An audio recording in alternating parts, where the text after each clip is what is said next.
Every class room ఇదే studio setup అనేది ఉంటుందండి మన దగ్గర. ఇది ఏ క్లాస్ యాక్చువల్లీ? సో ఇది వచ్చేసరికి బీటెక్ సెకండ్ ఇయర్ స్టూడెంట్స్ అండి వీళ్ళు. సో ఇక్కడొచ్చేసరికి ప్రతి క్లాస్ రూమ్ మనకు ప్రొజెక్టర్ ఉంటుంది. అన్నీ కూడా digital class rooms and AC ఉంటుందండి కంప్లీట్‌గా. క్లాస్ రూమ్స్ వరకొచ్చేసరికి మనకు క్యాంపస్ అంతా కూడా ఏసీ క్యాంపసే అండి ఇది. అవును. అండ్ వేడి చాలా ఉంది కదా! హాస్టల్స్‌లో మనకు non AC and AC 2 categories అనేది ఉంటాయి. బట్ క్లాస్ రూమ్స్ వచ్చేసరికి అన్నీ కూడా ఎయిర్ కండిషన్డ్ అనమాట. లాబొరేటరీస్ అవ్వచ్చు అన్నీ కూడా. రైట్. రైట్. సో ఇక్కడ మొత్తం అంటే సీటింగ్ కెపాసిటీ అనేది మనకు 30 నుండి 120 వరకు సీటింగ్ కెపాసిటీ ఉంటుందండి. So for example each class room అండి. కొన్ని కోర్సెస్ తీసుకుంటే 30 ఇంటేక్ ఉంటుంది. కొన్ని కోర్సెస్ 60 ఉంటుంది. 90 అండ్ 120 ఉండేటివి కూడా ఉంటాయి. సో క్లాస్ రూమ్ సైజ్ బట్టి మనం సీటింగ్ కెపాసిటీ అనేది అరేంజ్ చేయడం జరిగిందనమాట. రైట్. టోటల్‌గా ఆల్ ఓవర్‌గా మన యూనివర్సిటీలో ఉన్న స్ట్రీమ్స్ అంటే ఏం చెప్తారండి? సో ఇక్కడ మొత్తం టోటల్ 12 డిఫరెంట్ స్కూల్స్ అనేది ఉన్నాయండి దీంట్లో. సో ముందుగా తీసుకుంటే కనుక మన సౌత్ ఇండియా నుండి ఎక్కువగా స్టూడెంట్స్ వచ్చేది కంప్యూటర్ సైన్స్ ఇంజనీరింగ్. అంటే కంప్యూటర్ సైన్స్తో పాటు ఈ మధ్య కాలంలో కొంత కోర్ బ్రాంచెస్ కూడా వస్తున్నారు. So school of engineering ITM యూనివర్సిటీలో వచ్చేసరికి మనము బీటెక్ కంప్యూటర్ సైన్స్ ఇంజనీరింగ్తో పాటు electronics and communication engineering, electrical engineering, mechanical and civil branches అనేది ఆఫర్ చేస్తున్నామండి. దీంతో పాటు అగ్రికల్చరల్ ఇంజనీరింగ్ కూడా బీటెక్లో ఆఫర్ చేస్తున్నాం. మన తెలుగు స్టూడెంట్స్ కూడా ఈ అగ్రికల్చరల్ ఇంజనీరింగ్కు ఎక్కువ మంది వస్తుంటారండి. సో బీటెక్లో కంప్యూటర్ సైన్స్ ఇంజనీరింగ్ తీసుకుంటే కనుక దీంట్లో new age specialisations like artificial intelligence and machine learning, data science, cyber security, అలాగే దీంతో పాటు కొత్తగా ఈ అకాడమిక్ ఇయర్ నుండి artificial intelligence and data science అనే స్పెషలైజేషన్ కూడా మనం ఆఫర్ చేస్తున్నామండి. కంప్యూటర్ సైన్స్లో మనం ఆఫర్ చేసే స్పెషలైజేషన్స్ అన్నీ కూడా ఐబిఎం అండ్ ఏడబ్ల్యూఎస్ కొలాబరేషన్తో ఆఫర్ చేస్తున్నాం. ఎందుకు ఈ కొలాబరేషన్స్ అంటే జనరల్గా మనం చాలా ఇన్స్టిట్యూషన్స్లో బ్రౌచర్స్లో లాస్ట్లో టైఅప్స్ అనేసి ప్రతి కంపెనీ లోగో చూస్తూ ఉంటాం. సో ఆ టైఅప్స్ అనేది డిఫరెంట్ అండి, ఈ కొలాబరేషన్ అనేది డిఫరెంట్. సో ఇక్కడ కొలాబరేషన్ వల్ల ఏంటంటే మనం జనరల్గా ఒక సామెత వింటూ ఉంటాం, మనం చదివే చదువుకు చేసే ఉద్యోగానికి సంబంధం ఉండట్లేదు అనేసి. దానికి బుక్స్ రూపంలో అవుట్డేటెడ్ సిలబస్ అనేది స్టూడెంట్ అక్కడ చదువుతున్నారు. బట్ ఇప్పుడు ఇండస్ట్రీ వర్క్ చేసే ప్లాట్ఫామ్ అండ్ టెక్నాలజీ చాలా డిఫరెంట్. ఈ రెండింటిని మ్యాచ్ చేయాలంటే డెఫినెట్గా ఇన్స్టిట్యూషన్ అనేది ఒక కంపెనీతో కొలాబరేట్ అవ్వాల్సి ఉంటుందన్నమాట. సో ఇక్కడ మనము కంప్యూటర్ సైన్స్ ఇంజనీరింగ్కు బోత్ ఐబిఎం అండ్ ఏడబ్ల్యూఎస్తో కొలాబరేట్ అయ్యామండి. సో వాళ్ళు ఇక్కడ కరికులం డిజైన్ చేయడంతో పాటు ఫ్యాకల్టీని కూడా ముందు ట్రైన్ చేయాల్సి ఉంటుందండి. ట్రైన్ ది ఫ్యాకల్టీ అంటామన్నమాట. ఎందుకంటే రేపు స్టూడెంట్స్ను వీళ్ళు ట్రైన్ చేయబోయే ముందు ఫస్ట్ ఫ్యాకల్టీ అనేది ట్రైన్ అవ్వాల్సి ఉంటుంది. సో అందుకు మనం ఫ్యాకల్టీని ఇక్కడ సమ్మర్ సెషన్స్లో అనేది ట్రైన్ చేస్తాము. కరికులం డిజైన్ అవ్వగానే, అప్డేట్ చేయగానే కంపెనీస్ అనేది. అండ్ ఇంటర్న్షిప్ అసిస్టెన్స్ కూడా ఉంటుందండి. ఎందుకంటే ఆ కంపెనీస్తో కొలాబరేట్ అయ్యాం, వాళ్ళ టెక్నాలజీ మీద స్టూడెంట్ ఇక్కడ ట్రైన్ అవుతున్నారు కాబట్టి యాక్సెస్ అనేది చాలా ఈజీ అవుతుంది స్టూడెంట్కు. సో అగైన్ ఐబిఎం, ఏడబ్ల్యూఎస్ లాంటి కంపెనీస్తో పాటు మన ఇన్స్టిట్యూషన్ ఆల్మోస్ట్ 450+ కంపెనీస్ తోటి టైఅప్ అయిందండి. ఆ కంపెనీస్లో స్టూడెంట్స్ అనేది మళ్ళీ ఇంటర్న్షిప్స్ కూడా వెళ్ళడం జరుగుతుంది. అందుకు మనం ఇక్కడ స్టార్టింగ్ ఫ్రమ్ సెకండ్ ఇయర్ ప్రతి B Tech student including computer science నుండి కోర్ బ్రాంచెస్ వరకు అందరూ ఇంటర్న్షిప్స్ అనేది సెకండ్ ఇయర్ నుండి ఫైనల్ ఇయర్ వరకు వెళ్తూనే ఉంటారండి. సో బీటెక్ చదివే స్టూడెంట్స్ 3 ఇంటర్న్షిప్స్ ఇక్కడ చేస్తారు. ఈ ఇంటర్న్షిప్ వల్ల బెనిఫిట్ ఏంటంటే స్టూడెంట్స్కు ఈ మధ్యకాలంలో మనం ఐఐటీస్ దగ్గర నుండి ఎనీ టైర్ 1 ప్రైవేట్ యూనివర్సిటీస్ తీసుకుంటే కనుక స్టూడెంట్ ప్రీ ప్లేస్మెంట్ ఆఫర్తో ప్లేస్ అవుతున్నారండి. అంటే ఇది వరకు కంపెనీస్ ఇన్స్టిట్యూషన్కి వచ్చేసి ఇక్కడ ప్లేస్మెంట్ డ్రైవ్ అనేది కండక్ట్ చేయడం ట్రెండ్ ఉండేది. ఇప్పుడు స్టూడెంట్ అక్కడికి వీళ్ళు ఇంటర్న్షిప్స్కి వెళ్ళటం, వాళ్ళ పర్ఫార్మెన్స్ అనేది అక్కడ ప్రూవ్ చేసుకొని అక్కడే ప్రీ ప్లేస్మెంట్ ఆఫర్స్ అనేది సంపాదించడం జరుగుతుందండి. సేమ్ ట్రెండ్ అనేది మనం ఐటీఎం యూనివర్సిటీలో కూడా జస్ట్ లైక్ ఐఐటీస్ మనం ఇక్కడ ఫాలో అవుతున్నామండి. అందుకు మనం లాస్ట్ ఇయర్ మన దగ్గర బీటెక్ కంప్యూటర్ సైన్స్ ఇంజనీరింగ్లో 82% ప్లేస్మెంట్ రికార్డు ఉంటే దీంట్లో 60% స్టూడెంట్స్ అంతా కూడా ప్రీ ప్లేస్మెంట్ ఆఫర్స్ పొందిన వాళ్ళండి. సో కంప్యూటర్ సైన్స్ ఇంజనీరింగ్ మనం పక్కకు పెడితే again core branches electronics and communication engineering అనేది ఆఫర్ చేస్తున్నామండి. ఎలక్ట్రికల్ ఇంజనీరింగ్ కూడా ఆఫర్ చేస్తున్నాం. ఎలక్ట్రికల్ ఇంజనీరింగ్లో అయితే మనము ఈవీ టెక్నాలజీ అనేది కొత్తగా లాంచ్ చేసామండి. సో ఇప్పుడు మనకు ఎలక్ట్రికల్ వెహికల్స్ అనేది మనకు తెలిసిందే, ఇప్పుడున్న బూమ్ ప్రెజెంట్ ఆల్టర్నేటివ్ ఎనర్జీ కింద ఇప్పుడు ఎలక్ట్రికల్ వెహికల్స్కి అనేది ఇప్పుడు మంచి డిమాండ్ అనేది ఉంది. సో ఆ ఈవీ టెక్నాలజీతో మనం ఇప్పుడు ఎలక్ట్రికల్ ఇంజనీరింగ్ బ్రాంచ్ అనేది ఆఫర్ చేస్తున్నాం. ఇదే కాకుండా మెకానికల్, సివిల్ బ్రాంచెస్ కూడా మనం ఆఫర్ చేస్తున్నాం. అండ్ అగ్రికల్చరల్ ఇంజనీరింగ్లో మనకు 30 ఇంటేక్ ఉంటుందండి. దాంట్లో కూడా స్టూడెంట్స్కి ఆపర్చునిటీస్ అయితే బాగానే ఉంటుంది. ఇది కాకుండా మనము బీఎస్సీ అగ్రికల్చర్ మన దగ్గర ఎవ్రీ ఇయర్ ఆల్మోస్ట్ 240 ఇంటేక్ ఉంటే 180 స్టూడెంట్స్ మన తెలుగు స్టూడెంట్సే బీఎస్సీ అగ్రికల్చర్లో ఇక్కడ ఉంటారండి ఐటీఎం యూనివర్సిటీలో. దాదాపు 160 ఎకర్స్ ఫార్మింగ్ ల్యాండ్ అనేది ఉందండి అగ్రికల్చరల్ స్టూడెంట్స్కి అనేది. అండ్ ఐసీఆర్ అక్రెడియేషన్ కూడా ఉంది.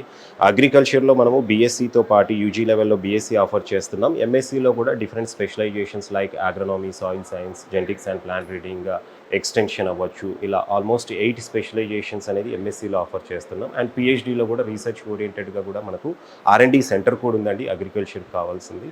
సో పిహెచ్డీలో కూడా వేరియస్ స్పెషలైజేషన్స్లో మనం ఆఫర్ చేస్తున్నాం. ఎవ్రీ ఇయర్ ఆల్మోస్ట్ 36 స్టూడెంట్స్ అనేది మన దగ్గర పిహెచ్డీ కూడా పర్స్యూ చేస్తూ ఉంటారు. అండ్ ఇవి కాకుండా బీఎస్సీ ఫోరెన్సిక్ సైన్స్, బయోటెక్నాలజీ, అలాగే ఈ మధ్య కాలంలో ఎక్కువగా ఫిషరీస్ కూడా స్టూడెంట్స్ అనేది ఇంట్రెస్ట్ చూపిస్తున్నారు. 350 ఎకర్స్లో యూనివర్సిటీ వచ్చేసరికి ఫిషరీ పాండ్ అనేది ఎస్టాబ్లిష్ చేసిందండి కొత్తగా. సో ఫిషరీస్ వైపు కూడా మన కోస్టల్ బెల్ట్ నుండి ఎక్కువగా స్టూడెంట్స్ వస్తూ ఉంటారు. అలాంటి వాళ్ళకు ఈ ప్రోగ్రామ్ కూడా సెలెక్ట్ చేసుకోవచ్చు. అంటే ఏం నేర్పిస్తారు అక్కడ? సో ఇక్కడ ఫిషరీస్ మీద ఉంటుందండి కంప్లీట్గా. అంటే స్టూడెంట్స్ అంటే మనకు జనరల్గా ఏంటంటే చాలా వరకు ఇప్పుడు అగ్రికల్చర్లో ఎలాగైతే ఫార్మింగ్ అనేది ట్రెడిషనల్గా అంటే మన పెద్దలు ఎలాగైతే చెప్పారో అలా చేసుకుంటూ వస్తాం. దాంట్లో టెక్నాలజికల్గా అంటే ఇప్పుడు ఒక మెకానికల్ ఎవరైతే ఉన్నారో తను జనరల్గా తెలిసిందే చేయగలుగుతాడు, కానీ కొంచెం ఇన్నోవేటివ్గా కొత్తగా దాంట్లో ఇన్వెంట్ చేయాలి అంటే డెఫినెట్గా ఇంజనీర్ అవసరం. సేమ్ అదేవిధంగా అగ్రికల్చర్లో అండ్ ఫిషరీస్లో కూడా టెక్నాలజీ డెవలప్ చేయడానికి ఈ కోర్స్ అనేది స్టూడెంట్స్ పర్స్యూ చేయొచ్చు. For new reforms. Yes, perfect sir. ఈ ప్లేస్ ఏంటి ఎగ్జాక్ట్గా? సో ఇది కంప్యూటర్ ల్యాబ్ అండి. సో మనకు కంప్లీట్గా బేసిక్ కాన్ఫిగరేషన్ నుండి హై ఎండ్ కాన్ఫిగరేషన్ వరకు టోటల్ 25 కంప్యూటర్ ల్యాబ్స్ అనేది మనకు ఇన్స్టిట్యూషన్లో ఉన్నాయండి. అంటే కంప్యూటర్ అనేది ఇప్పుడు దాదాపుగా not only for B Tech computer science engineering students అండి, ఈవెన్ బీబీఏ, బీకామ్, అలాగే ఎంబీఏ స్టూడెంట్స్ అందరికి కూడా ఈ కంప్యూటర్ ల్యాబ్ అనేది అవసరం. కాబట్టి మన దగ్గర టోటల్ 25 ల్యాబ్స్ అనేది కంప్యూటర్ ల్యాబ్స్ ఇన్స్టిట్యూషన్లో ఉన్నాయన్నమాట. అండ్ పర్టికులర్గా నేను ఇది వరకు మీకు స్కిల్ ఓరియంటెడ్గా artificial intelligence and machine learning programme అనేది సెంటర్ ఆఫ్ ఎక్సలెన్స్తో కొలాబరేట్ అయ్యి మనము ఈ programme no classroom concept అనేది కొత్తగా లాంచ్ చేసాం. అంటే ఇండియాలో దాదాపుగా ఇలాంటి ఇన్స్టిట్యూషన్స్ ఒక 4 ఉన్నాయి యాజ్ ఆఫ్ నౌ అండి. ఈ 4లో ఐటీఎం యూనివర్సిటీ అనేది వన్ ఆఫ్ ది యూనివర్సిటీ అనమాట ఈ కాన్సెప్ట్లో ఎడ్యుకేషన్ అనేది ఆఫర్ చేసేది. సో ఇక్కడ artificial intelligence and machine learning with no classroom concept అనేది ఇక్కడ అంటే no classroom concept in the sense more practical అప్రోచ్తో ఎడ్యుకేషన్ అనేది ఉంటుంది. జనరల్గా మనం ఎక్కడికి వెళ్ళినా కూడా 70-80 మార్క్స్ థియరిటికల్స్కి ఎగ్జామ్స్ అనేది ఉంటే 20-30 మార్క్స్ అనేది ప్రాక్టికల్స్కి మాత్రం మనము ఇంపార్టెన్స్ అనేది ఇవ్వడం జరుగుతూ ఉంటుంది. అయితే ఇక్కడ ఏమవుతుందంటే కంప్లీట్గా 80% అనేది కంప్లీట్గా ప్రాక్టికల్ అప్రోచ్తో ఎడ్యుకేషన్ ఉంటే 20% థియరిటికల్ కాన్సెప్ట్స్ ఎంతవరకు అయితే ఆ సబ్జెక్ట్ మీద స్టూడెంట్కి అవసరమో అంతవరకు ఉంటుందన్నమాట. మనందరికీ తెలిసింది ఆర్టిఫిషియల్ ఇంటెలిజెన్స్ అనేది మోర్ మ్యాథమెటిక్స్తో లింక్ అయి ఉంటుంది. ఇప్పుడు కంప్యూటర్ సైన్స్ ఇంజనీరింగ్లో మనము artificial intelligence and machine learning అనేది no classroom concept with centre of ఎక్సలెన్స్తో మనం కొలాబరేట్ అయ్యి ఆఫర్ చేస్తున్నామండి. సో ఈ ప్రోగ్రామ్ యొక్క మెయిన్ ఉద్దేశం ఏంటంటే ఇక్కడ జనరల్గా మనము అంటే ఈ artificial intelligence and machine learning, data science, cyber security ఈ న్యూ ఏజ్ స్పెషలైజేషన్స్ వచ్చిన తర్వాత ఆల్మోస్ట్ అన్ని ఇన్స్టిట్యూషన్స్ కూడా మోర్ ప్రాక్టికల్ అప్రోచ్తో ఎడ్యుకేషన్ అనేది ఆఫర్ చేస్తున్నాయి అన్నమాట. అయితే స్టిల్ అక్కడ చాలా ఇన్స్టిట్యూషన్స్లో ఏమవుతుందంటే ఒక 70-80% థియరిటికల్ అప్రోచ్లోనే ఎడ్యుకేషన్ ఉంటే ఒక 20-30% అనేది ప్రాక్టికల్ అప్రోచ్లో ఎడ్యుకేషన్ అవుతుందన్నమాట. సో ఇక్కడ స్టూడెంట్కు నాలెడ్జ్తో పాటు మోర్ స్కిల్ గెయిన్ అవ్వడానికి ఇంటర్న్షిప్స్ ఎంత అవసరమో ప్రాక్టికల్ అప్రోచ్ ఎడ్యుకేషన్ అనేది అంతే అవసరం అండి. సో దీనికి మనం ఏం చేస్తున్నామంటే ఇక్కడ 20% థియరిటికల్ కాన్సెప్ట్స్ ఉంటే 80% ప్రాక్టికల్ అప్రోచ్లోనే ఎడ్యుకేషన్ ఉంటుంది. అంటే ఇక్కడ క్లాస్ రూమ్ అనేది ఉండదన్నమాట. స్టూడెంట్ ల్యాబొరేటరీలోనే వీళ్ళకు ఈ 4 years ప్రోగ్రామ్ ఉంటుంది. ఇది రెసిడెన్షియల్ ప్రోగ్రామ్ మనం 120 సీట్స్ తోటి లాంచ్ చేశాము. ఇండియాలో ఇలా 4 ఇన్స్టిట్యూషన్స్ యాజ్ ఆఫ్ నౌ ఈ no classroom concept artificial intelligence and machine learning programme అనేది ఆఫర్ చేస్తున్నాయండి. సో దాంట్లో మన జీడీ గోయింకా యూనివర్సిటీ కూడా వన్ ఆఫ్ ది యూనివర్సిటీ అని చెప్పొచ్చు అనమాట. ఇది సెంటర్ ఆఫ్ ఎక్సలెన్స్తో మనం కొలాబరేట్ అయ్యి ఆఫర్ చేస్తున్నామండి. ఇప్పుడు ఏఐకి సంబంధించి మీరు అంటే ఇక్కడ ప్లేస్మెంట్స్ ఎలా ఉన్నాయి, కమింగ్ ఫ్యూచర్ ఎలా ఉండబోతుందంటే ఏం చెప్తారు సార్? ఇప్పుడు ఆర్టిఫిషియల్ ఇంటెలిజెన్స్ అంటే ఒక స్పెషలైజేషనే కాదండి కంప్యూటర్ సైన్స్ ఇంజనీరింగ్లో. ఇప్పుడు ఆర్టిఫిషియల్ ఇంటెలిజెన్స్ అనేది ప్రతి సెక్టార్లోకి ఎంటర్ అయిందని చెప్పొచ్చు. ఈవెన్ మనం మేనేజ్మెంట్ వైపు తీసుకున్న, ఈవెన్ హెల్త్ కేర్ వైపు, ఫార్మర్ రిలేటెడ్ ప్రతి సెక్టార్లో ఇప్పుడు అగ్రికల్చర్లో తీసుకున్నా కూడా ఆర్టిఫిషియల్ ఇంటెలిజెన్స్ అనేది ఇప్పుడు ఎంటర్ అయింది. సో ఫ్యూచర్లో ఆర్టిఫిషియల్ ఇంటెలిజెన్స్ మీద మోర్ ఆపర్చునిటీస్ అనేది డెఫినెట్గా స్టూడెంట్కి ఉంటాయండి. అంటే చాలా వరకు మన south Indian students artificial intelligence అంటే ఆ కోర్సే నేర్చుకోవాలి కావాలి అనే కాన్సెప్ట్లో ఉన్నారు. కానీ బట్ డేటా సైన్స్లో అయినా, సైబర్ సెక్యూరిటీలో అయినా, ఈవెన్ అగ్రికల్చర్ లాంటి ప్రోగ్రామ్స్లో కూడా ఆర్టిఫిషియల్ ఇంటెలిజెన్స్ టాపిక్స్ మీద స్టూడెంట్స్ అనేది ట్రైన్ చేయడం జరుగుతుందండి. సో ఆర్టిఫిషియల్ ఇంటెలిజెన్స్లో అప్కమింగ్ ఇయర్స్లో మోర్ ఆపర్చునిటీస్ అయితే డెఫినెట్గా ఉంటాయండి. అండ్ ఇక్కడ మన ఐటీఎం యూనివర్సిటీలో ఆపర్చునిటీస్ పరంగా తీసుకుంటే మన దగ్గర out of all eligible candidates 82% placement record అనేది 24-25 బ్యాచ్కి అనేది ఉందండి. అంటే యూనివర్సిటీ క్యాంపస్ సెలక్షన్లోనే వాళ్ళకొచ్చు. ఎస్, క్యాంపస్ సెలక్షన్లో అండి. సో నేను ఇది వరకు కూడా చెప్పానండి, మన దగ్గర ఎక్కువ ప్రీ ప్లేస్మెంట్ ఆఫర్స్ అనేది ఉంటాయి. ఎందుకంటే స్టూడెంట్స్ను మనం స్టార్టింగ్ ఫ్రమ్ సెకండ్ ఇయర్ అనేది మనము ఫైనల్ ఇయర్ వరకు ఇంటర్న్షిప్స్కి అనేది పంపించడం జరుగుతూ ఉంటుందండి.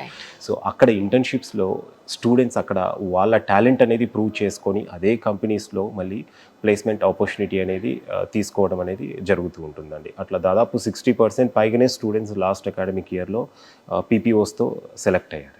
అంటే బీటెక్కి సంబంధించి కానీ ఇప్పుడు మనం అనుకున్న స్ట్రీమ్స్ అన్నింటిలోనూ కూడా హైదరాబాద్లో, అదర్ స్టేట్స్లో కూడా చాలా అవైలబుల్గా ఉన్నాయి. పర్టికులర్గా ఇక్కడికి ఏ పాయింట్ ఆఫ్ వ్యూలో వస్తారని మీ ఉద్దేశం? అంటే ఇప్పుడు ఏమైపోయిందంటే అండి, మన సౌత్ ఇండియన్ ట్రెండ్ ఎప్పుడైనా ఎలా ఉంటుందంటే, ఒక కోర్స్కు అంటే మంచి క్రేజ్ వచ్చిందంటే ప్రతి స్టూడెంట్ కూడా అదే కోర్స్ చదవాలని చూస్తారు. అంటే వేరే వేరే కోర్సెస్ కూడా చాలా ఉన్నాయి, వాటిల్లో కూడా ఆపర్చునిటీస్ అనేది ఉంటాయి. బట్ స్టూడెంట్స్ మైండ్ సెట్ ఎలా ఉంటుందంటే, ఒక కోర్స్కు డిమాండ్ ఉంది, నా ఫ్రెండ్ అది చదువుతున్నాడు, లేదా మా పక్కింటి వాళ్ళు అది చదువుతున్నారు, మా బ్రదర్ ఇది చదివారు అనేసి ఆ కోర్స్కే వాళ్ళు ఇంట్రెస్ట్ చూపిస్తారు.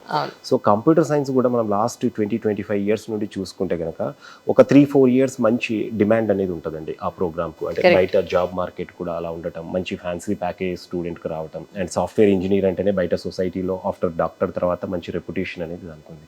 సో అలా స్టూడెంట్స్ ఎక్కువగా ఈ కంప్యూటర్ సైన్స్ ఇంజనీరింగ్ వైపు రావటం అనేది ఇంట్రెస్ట్ చూపిస్తున్నారు. సో ఇక్కడ ఏమవుతుందంటే, జనరల్గా మార్కెట్లో ఏదైనా ఒక వస్తువుకు డిమాండ్ ఉందంటే అండి, ఆబ్వియస్గా దాని రేట్ పెంచేస్తారు. సో ఇక్కడ కంప్యూటర్ సైన్స్ ఇంజనీరింగ్ కోర్స్కి అనేది డిమాండ్ ఉన్నప్పుడు ఆటోమేటిక్గా మన దగ్గర ప్రతి ఇన్స్టిట్యూషన్లో ఒక మంచి ఇన్స్టిట్యూషన్ అండి ఒక 15-20 lakhs మినిమం ఫీజు అయితే ఉందండి. అండ్ చెన్నైలో మనం కొన్ని ప్రీమియం బ్రాండ్స్ తీసుకుంటే కనుక దాదాపు 30-35 lakhs కూడా ఉన్నాయి.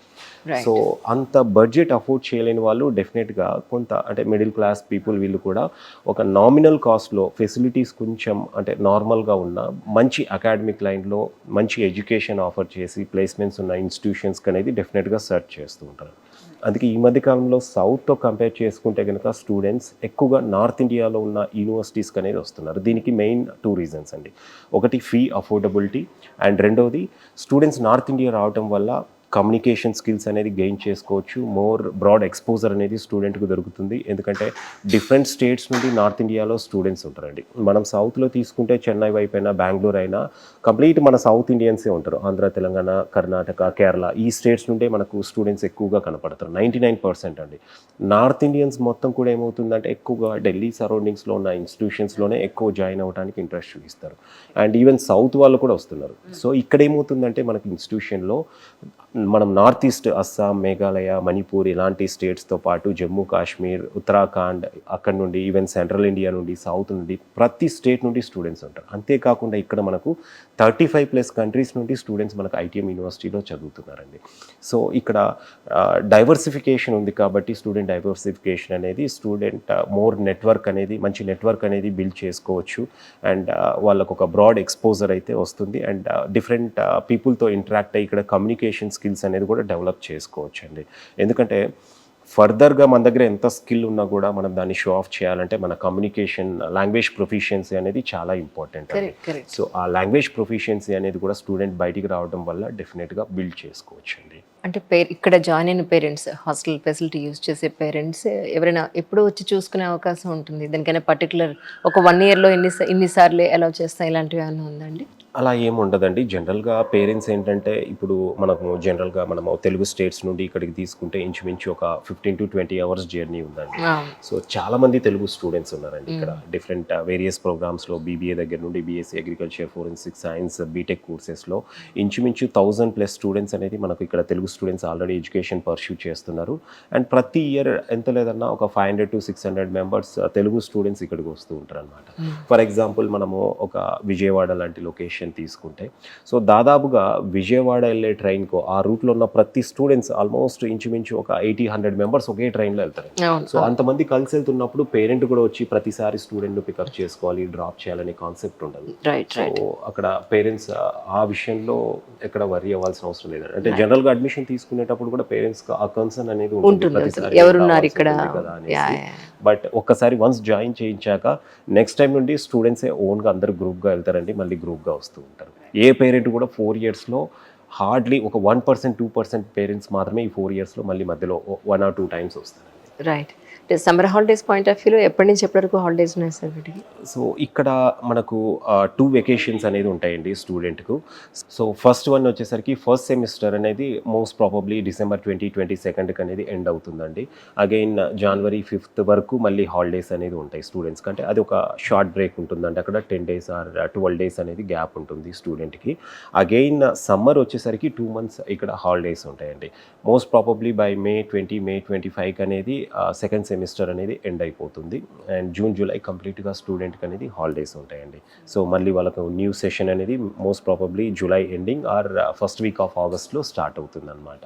సో ఆ టైం ఎక్కువ గ్యాప్ అనేది ఉంటుంది స్టూడెంట్కు. ఆ 2 monthsలో కూడా స్టూడెంట్ అనేది మనం సెకండ్ ఇయర్ నుండి ఇంటర్న్షిప్కి వెళ్ళాల్సి ఉంటుందండి. సో అది సమ్మర్ ఇంటర్న్షిప్ అంటాము. ఆ గ్యాప్లో స్టూడెంట్ 1 month or 45 daysకి అనేది ఇంటర్న్షిప్ వెళ్ళాలి. కానీ జనరల్గా అమ్మాయిల్ని వేరే స్టేట్లో చదివించాలంటే పేరెంట్స్ చాలా టెన్షన్ పడుతూ ఉంటారు, అంటే ఇప్పుడున్న పరిస్థితుల్లో సొసైటీ కండిషన్స్ పాయింట్ ఆఫ్ వ్యూలో.